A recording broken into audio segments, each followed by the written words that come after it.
ಪ್ರೀತಿಯುಳ್ಳ ದೇವಜನರೇ, ನಿಮ್ಮೆಲ್ಲರಿಗೂ ಯೇಸು ಕ್ರಿಸ್ತನ ಮಧುರವಾದ ನಾಮದಲ್ಲಿ ವಂದನೆಗಳು. ಶಾಲೋಮ್, ನಿಮಗೆ ಸಮಾಧಾನವಾಗಲಿ.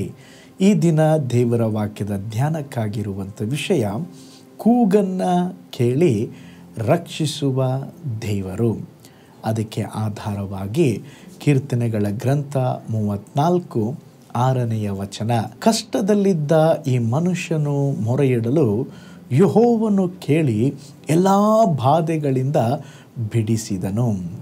ಎಷ್ಟೊಂದು ಅದ್ಭುತವಾದ ವಾಕ್ಯ ನೋಡ್ರಿ. ಈಗ ಓದಿಕೊಂಡ ವಾಕ್ಯ ಭಾಗದಲ್ಲಿ ನೋಡ್ತೇವೆ, ಕಷ್ಟದಲ್ಲಿದ್ದಂಥ ಮನುಷ್ಯನು ಕೂಗಿ ಕರೆದಾಗ ದೇವರು ಅವನ ಕೂಗನ್ನು ಕೇಳಿ ಎಲ್ಲ ಬಾಧೆಗಳಿಂದ ಬಿಡಿಸಿದರಂತೆ.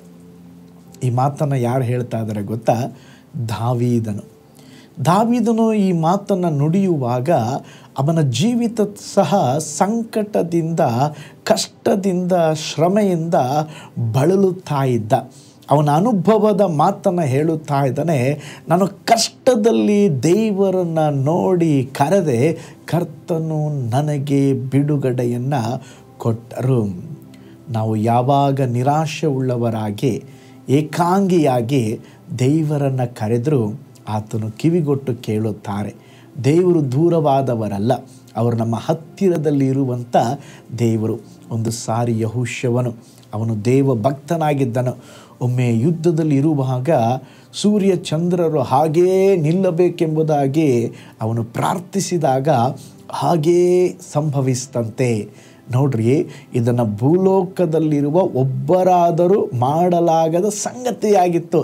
ಆದರೂ ಅವನ ಕೂಗನ್ನು ಕೇಳಿ ದೇವರು ಅದ್ಭುತ ಮಾಡಿ ಇಸ್ರಾಯೇಲ್ ಜನರನ್ನು ಅವತ್ತು ದೇವರು ರಕ್ಷಿಸಿದರು. ಅದಕ್ಕೆ ಕೀರ್ತನೆ 145 19ನೇ ವಚನದಲ್ಲಿ ನೋಡ್ತೇವೆ, ದೇವರು ತನ್ನ ಬಳಿ ಭಯಭಕ್ತಿ ಉಳ್ಳವರ ಇಷ್ಟಾರ್ಥವನ್ನು ನೆರವೇರಿಸ್ತಾರಂತೆ, ಅವರ ಕೂಗನ್ನು ಕೇಳಿ ರಕ್ಷಿಸ್ತಾರಂತೆ.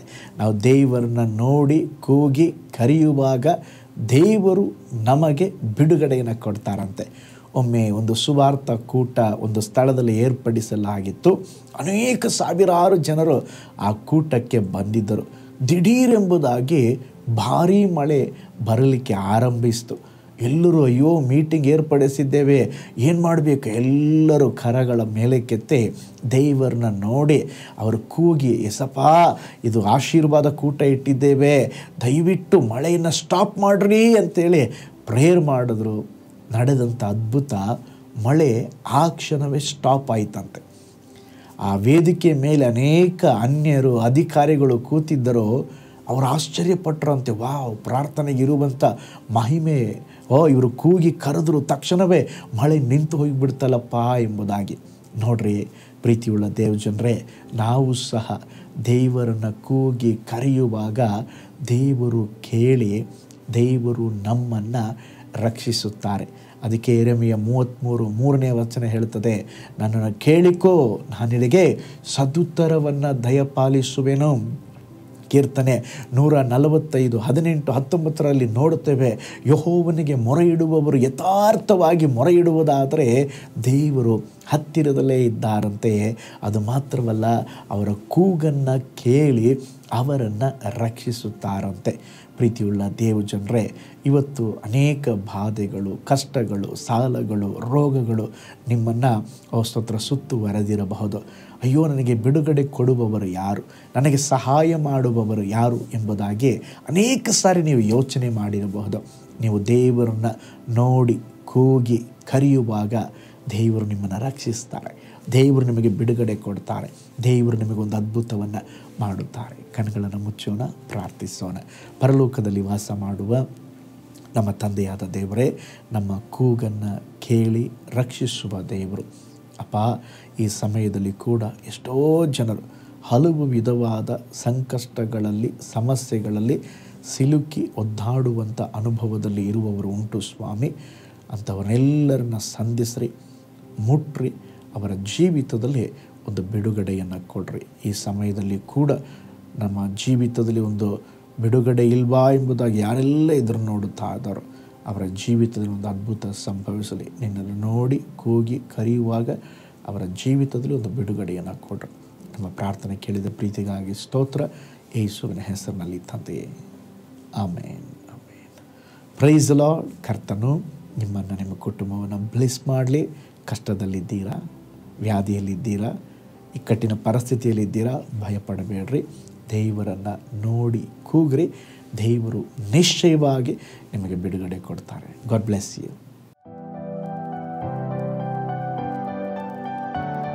ಕರ್ತನಲ್ಲಿ ಪ್ರಿಯರೇ, ಈ ಸಂದೇಶ ಮತ್ತು ಪ್ರಾರ್ಥನೆ ನಿಮಗೆ ಆಶೀರ್ವಾದಕರವಾಗಿದ್ದರೆ, ದೇವರು ನಿಮ್ಮನ್ನು ಪ್ರೇರೇಪಿಸಿದರೆ, ನಂಬಿಕೆಯಿಂದ ಸಾಗುವ ಈ ಸೇವೆಗೆ ನಿಮ್ಮ ಅಮೂಲ್ಯವಾದ ಕಾಣಿಕೆಯನ್ನು ಬಿತ್ತಿರಿ. ಪ್ರೀತಿಯ ದೇವಜನರೇ, ವಾಯ್ಸ್ ಆಫ್ ಹೋಪ್ ಮಿನಿಸ್ಟ್ರಿಯ ವತಿಯಿಂದ ಕೋರಮಂಗಲದಲ್ಲಿ ಪ್ರತಿ ಭಾನುವಾರ ಬೆಳಿಗ್ಗೆ 9:30ಕ್ಕೆ ಕನ್ನಡ ಆರಾಧನೆ ನಡೆಯುತ್ತಿದೆ. ಆತ್ಮಭರಿತವಾದ ಆರಾಧನೆ, ಮನಮುಟ್ಟುವ ಸಾಕ್ಷಿ, ಬಲಪಡಿಸುವ ದೇವ ಸಂದೇಶ. ಬನ್ನಿ, ನಮ್ಮೊಂದಿಗೆ ಭಾಗಿಯಾಗಿ ಕರ್ತನನ್ನು ಆರಾಧಿಸಿರಿ. ನೂತನ ತಿಂಗಳ ಆಶೀರ್ವಾದ ಕೂಟ ಪ್ರತಿ ತಿಂಗಳು ಮೊದಲ ದಿನ ಸಂಜೆ 7 ಗಂಟೆಗೆ. ಪ್ರತಿ ತಿಂಗಳು 2ನೇ ಶನಿವಾರ ಬಿಡುಗಡೆ ಉಪವಾಸ ಪ್ರಾರ್ಥನೆ ಕೂಟ ಬೆಳಿಗ್ಗೆ 10:30ಕ್ಕೆ. ನಿಮಗಾಗಿ ಪ್ರಾರ್ಥಿಸಬೇಕೆ? ನಿಮಗೆ ಯಾವುದಾದರೂ ಪ್ರಾರ್ಥನೆ ಮನವಿಗಳು ಇರುವುದಾದರೆ ಕೆಳಗಿನ ನಂಬರಿಗೆ ಕರೆ ಮಾಡಿ ಅಥವಾ ವಾಟ್ಸಪ್ ಮಾಡಿ. ಈ ಆತ್ಮಿಕ ಸಂದೇಶಗಳು ನಿಮಗೆ ಆಶೀರ್ವಾದಕರವಾಗಿದ್ದರೆ ಲೈಕ್ ಮಾಡಿರಿ.